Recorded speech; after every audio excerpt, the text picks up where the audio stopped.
बहुत धन्यवाद भाई मान सिंह जी, बहुत अच्छे जो लोग गायक हैं, बहुत अच्छे प्रचारक हैं और बहुत समय निकाल करके मिशन के काम को दे रहे हैं। हमारे राम लखन प्रेमी जी जो हनीमून पे साथ दे रहे हैं बैंडों पर, और इधर बैठे हुए हैं भैया ढोलक से हमारे अनिश कुमार रंजन, बहुत पुराने साथी हैं हमारे। हम भी इस ज़माने में गाया करते थे, बहुत गीत गाए हमने। पहले ढपली बजा गाया करते थे, उसके बाद में हमने ढोलक हारमोनियम फिर अच्छा तो काफ़ी समय हो गया बोलते हुए। हमें शायद 14 अप्रैल में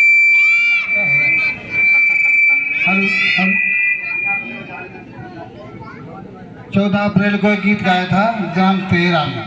उसके बाद में कभी अब क्योंकि कार्यक्रम कम होते हैं, मैं बीमार भी चल रहा हूँ, फालिस अटैक हो गई थी मैं, तो जा भी नहीं पाता हूँ ज़्यादा देर यहाँ। तो भाई बड़े भाई हमारे परिवार राम सागर यादव जी ने इन्वाइट किया था तो चलाया, तो समय नहीं भैया मिल पाता। मैं नौकरी भी करता हूँ, हम जूनियर हाई स्कूल में हेड मास्टर के पद पर काम करते हैं, तो वो समय भी कम हो गया है और बीमारी भी लग गई। हम बच्चों का आदेश है, बच्चों ने एक गीत के लिए फरमाइश किया, तो खैर आप लोगों की सेवा में रख रहा हूँ, हो सकता समझ में आ जाए। अभी हमारे आर.एल. गौतम जी, आर.एल. प्रेमी जी जो गा रहे थे गीत, उन्होंने कि रूख खाओ सैया बच्चे पढ़ाओ, तो बच्चों को पढ़ने का अधिकार हमें किसने दिया? बच्चों को पढ़ने का अधिकार हमें बाबा साहब ने दिया। बाबा साहब ने हमें पढ़ना सिखाया, आगे बढ़ना सिखाया और अपने हकों पर लड़ना सिखाया। तो बाबा साहब का एक गीत है बहुत पुराना, फिल्मी तर्ज पे, एक फिल्मी तर्ज आई थी कि तेरी रब ने बना दी जोड़ी, तेरी रब ने बना दी जोड़ी, तो हाँ कहे या ना कहे यारा प्यारा। तुझे बहुत पुरानी पिक्चर थी, उस तल पे गीत होता है बाबा साहब। अरे बाबा ने सिखाया हमको, बाबा ने सिखाया हमको, लड़ कर के लेना अधिकार, अधिकार बन को हो जाओ तैयार।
ज़्यादा हो चुके, लेकिन गाँव में हम मिल रहे हैं तो कहीं संगीत गीत जाता है, कहीं संगीत जाता है, तो मज़ा नहीं आ पाता। हम कुछ और संगीत चाहते हैं, वो मिल और कुछ रहा। तो इसी बीच गाने पर भाई हमारे जयंत कुमार प्रोफेसर हैं, महाविद्यालय जलालाबाद में, बहुत ही समाज सुधारक हैं, हर जगह जाते हैं काम काज में, जहाँ कहीं होता है मिशन का काम, 100 रुपये का पुरस्कार उत्साहवर्धन होते रहे। और उत्साहवर्धन क्या, आशीर्वाद तो दे नहीं सकते, क्योंकि बाबा साहब का जहाँ पर बुद्ध भगवान का कार्यक्रम लग रहा हो तो उनकी करुणा होती है, उनकी दया होती है। तो भाई भगवत सब मंगल रखम सब देवता सब भूतान बाबा सरस्वती घूमते सभ्य बुद्ध, तो भगवान बुद्ध की हमेशा करुणा बना रहे, दया बना रही। ये अभी जयंत प्रोफेसर साहब हैं, मेरा आशीर्वाद है कि आगे चलकर कुलपति बने। कुलपति बहुत बड़ी चीज़ होती है प्रोफेसर, यहाँ पर हमारे समझ से एक दो लोग नहीं होंगे, प्रोफेसर डिग्री कॉलेज में होना बड़ी बात है। ये किसने अधिकार दिलाया? बाबा साहब ने अधिकार दिलाया। एक मिनट, क्या हुआ अभी ये राम लखन जी कह रहे थे कि रूखी खाओ पिया बच्चे पढ़ाओ, तो पढ़ने का अधिकार नहीं था। तो लाने में यहाँ पर आपको बताऊँगा, उसके बाद अपना काम खत्म करूँगा। तो बाबा साहब ने पढ़ना सिखाया। बाबा साहब से पहले हमारे समाज पर अनेक तरीके की पाबंदियां लगी थी। हम अच्छा मकान नहीं बना सकते थे, अच्छे कपड़े नहीं पहन सकते थे, अच्छा भोजन नहीं कर सकते थे, विद्या नहीं पढ़ सकते थे, आज विकास के समस्त रास्ते इस मनोवादी व्यवस्था ने बंद कर दिए, पढ़ नहीं सकते थे। तो बाबा साहब ने जब अधिकार दिलाए, एक अनपढ़ लोगों की कहानी, गाँव की अनपढ़ लोगों की कहानी है, 4 लाइनें हैं, आप सुन लीजिएगा और गौर से सुनिए, एक ध्यान दीजिए। तो एक गांव था, ऐसे कोई गांव रहा होगा, पुरानी बात है। तो एक परिवार में 2 भाई रहते थे, एक का नाम था छुटकुन्नू और एक का नाम था बड़कन्नू। बड़कन्नू छुटकुन्नू 2 भाई थे, खेती किसानी का काम करते थे। तो बड़े भैया की शादी हो गई थी, छोटे भाई की शादी नहीं हुई। एक समय जब आषाढ़ का महीना आया तो बड़े भैया ने अपने छोटे भाई से कहा कि जाओ लल्ला भौजिया की अपनी विदा करा जाओ। अब वो जो छोटे भाई थे वो कभी निकले नहीं थे घर से, तो उन्हें बड़ा हिचक लग रही थी, संकोच लग रहा था कि मैं क्या कैसे जाऊंगा। और ससुराल वाली बात, भैया ससुराल हमारी भी ससुराल, तो वहाँ लोग हमें हंसी मजाक करेंगे, बोलेंगे, पूछेंगे तो क्या हम तो किसी का, क्योंकि ये पुरानी बात है। पहले अगर परिवार में 4 लोग हुआ करते थे तो सबके काम बटे होते थे। बड़ा भाई का कुछ काम होता था, उससे छोटे का और उससे छोटे का, तो सबके काम बटे हुए, वो कभी बाहर निकले नहीं थे। लेकिन बड़े भाई की बात मानती है, अब ससुराल को जा रहे, तो सबसे पहले उन्हें अपना टिमाक सिंगार की तैयारी करी। तो वो जो छोटा भाई था, छुटकुन्नू नाम था, पढ़े लिखे नहीं थे, तो उनपे बुद्धू भी कहने लगे थे। तो क्या होता है सुने, गौर करें। तो कहा, अरे बुद्धू भैया ससुराल चले, उन जूता मोजा डांटली।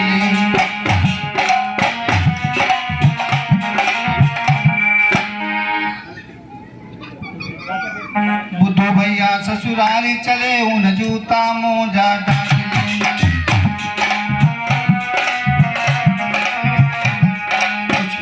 पाउडर थोप लेन, बढ़िया सी क्रीम लगाए लेन।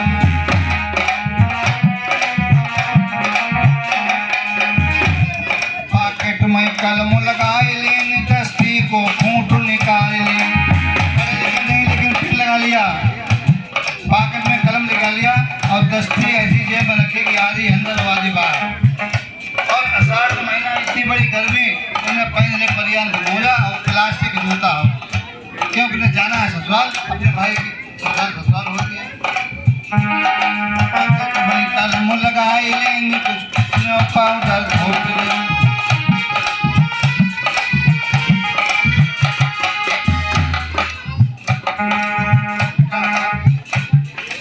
बड़का रूप बनाए लेंगे, ससुराल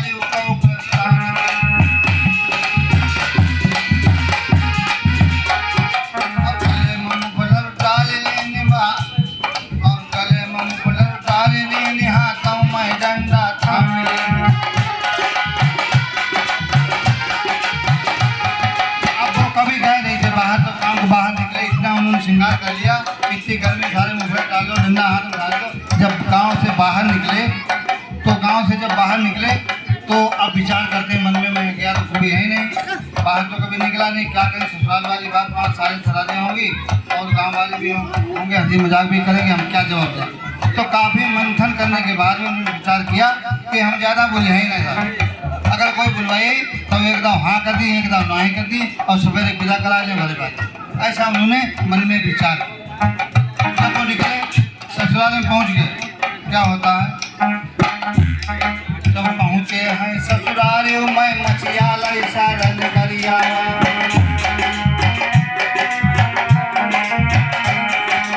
मछिया बंधिया माने घटिया होता है। जब पहुंचे हैं ससुराल मैं मछिया लाई सारन करिया। छोटका बासार बंदगी की नियर तुरते हुक्का भरिया।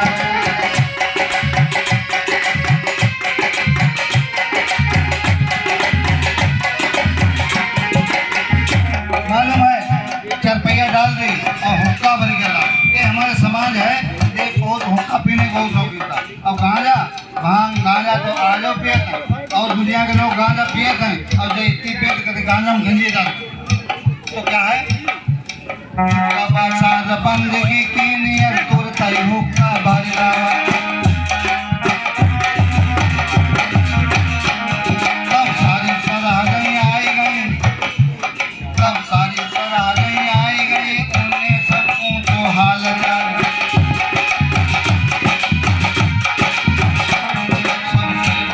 सबसे पीछे मैं आई साधु और ऊंची जगह पर बैठ गई।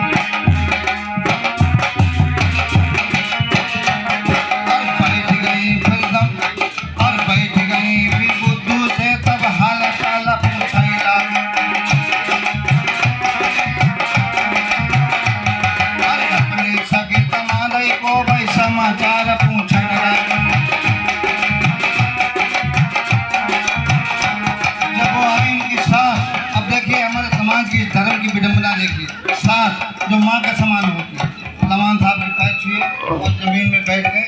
अचरा लो धोते को उनके पानी धोने लगे, सब साफ कर डाले और बैठ गए। बैठने के बाद में वो अपने सगे दामाद का यानी और उनके भाई का, वो तो दामाद नहीं थे उनके, वो उनके देवर थे, तो लड़की थे, तो सगे दामाद हाल क्या वे पूछने लगी। और वही पार झुकन तारे बैठे कि एकदम सारे हाँ करी एकदम ना। अब देखे गीत की तुकबंदी देखी। उन्होंने पूछा, क्या पूछा? पर कन्नू को हाल कहूँ भैया तो बुद्धू बोले ना जागी।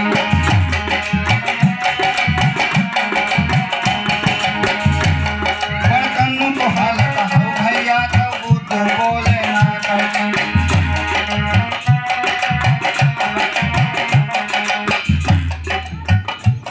पर कन्नू को हाल कहूँ भैया तो बुद्धू बोले ना जागी। कन्नू काहे नहीं आए तो बुद्धू बोले ना जागी। का पर कन्नू बीमार पड़े तो बुद्धू बोले हाँ जागी।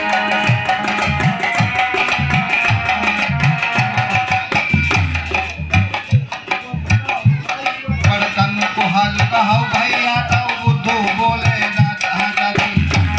पर कन्नू काहे नहीं आए तो बुद्धू बोले हाँ जागी। का पर कन्नू बीमार पड़े तो बुद्धू बोले हाँ जागी। का पर कन्नू बची है नहीं तो बुद्धू बोले हाँ जागी। बची नहीं कि नहीं बची, उन्हें एक बार हाँ करनी थी और एक बार ना करनी थी। कवि की कल्पना देखिए, उसकी तुकबंदी देखिए। तो कहा पर कन्नू का बीमार पड़े तो बुद्धू बोले हाँ जागी। पर कन्नू बची है नहीं तो बुद्धू बोले ना जागी। का गुजर गए बतलाई देहु तो बुद्धू बोले हाँ जागी। का मर गए के हाँ मर गए। का गुजर गए बतलाई देहु तो बुद्धू बोले हाँ जागी। का बिटिया कल तुम लाई है तो बुद्धू बोले ना जागी। का बिटिया कल तुम लाई जाइयो तो बुद्धू बोले ना जागी। का ही दई चुरिया उतरई है तो बुद्धू बोले हाँ जागी। का पत्रिया के दिन लाई जाई है तो बुद्धू बोले ना जागी। नहीं करते करते फिर बुद्धू चुरिया उतराई जाई और जूता मोजा डांट लेनी अपने घर को प्रस्थान की। जब पहुँचे हैं घर में जाकर भैया को हाल बतलावत है। भैया भौजी तब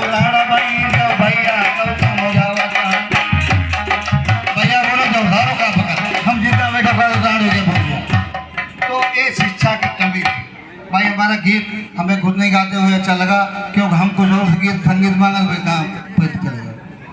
एक वो होता है संगीत का, वैसे मैंने संगीत से एम ए किया, संगीत की एक एक बारीकियाँ जानता हूँ कहाँ से क्या होता है। तो हाँ, बनते जी वो करा दो देसन अब आप बनते जी बैठे हुए हमारे पूज बनते जी, तो उनसे देशना मतलब आशीर्वाद सभा का पूरे तरीके से आप लोग जो बैठे हुए मंच वाले, इनसे अगर सुनना चाहें शौकीन जो लोग हो। काफी समय हो गया है